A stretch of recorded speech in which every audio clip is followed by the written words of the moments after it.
Good morning mga mas, tayo sa Bukawi, Bulacan. Papakita ko sa inyo mga manok dito sa Bukawi.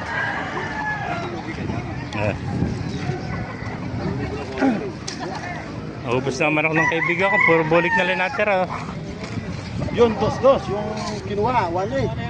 Kinuha ng 2,000 ang binibili ka. Sabi bulik na ito kaibigan. Ay, John. Magkano daw benta ni John? 3.5 daw isa. Ayan, 3.5 daw isa, mga bulik o mga kuneto. 3.5 yan, 3.5. Kak! Mga kak nito, 3.5 daw isa, mga bulik o. Double. Mga dom o, ganito, 3.5 daw isa o. Ayan. Malaki, mga dom ito, mga puro mga kak nito, mga kamasa, mga putol natin. Malaki ng tahi ito. Ayan. Putol na, 3.5 lang mga kamas na po. Ayan, 3.5. Ito pa, mga sweater, pumpkin. 3.5 din. Ayan. Ayan, mga quality ito. Manok, ganito.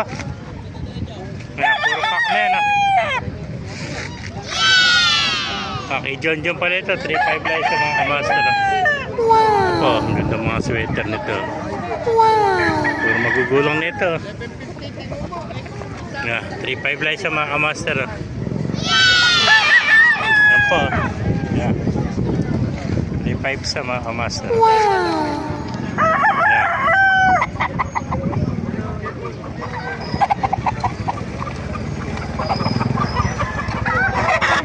Mga kamaster, puro 3.5. Mga konto. Mga sweater. Boss, puro 3.5 to ano? 3.5. Si John, ano? 3.5 days kay Boss John. Mga 5K sweater naman to. Ay, mga sweater, 3.5 days mga kamaster. Sa iba, magkano nalis? Kanin nalis yan? Ay, nakuha mo na, ano? Ganito, baldonado pa yung ko. Ano puntot, ano? 3.5 dollars eh. Ay, nakuha, 3.5 ang isa. 3.5 ba isa mga kaibigan? 3.5 ano?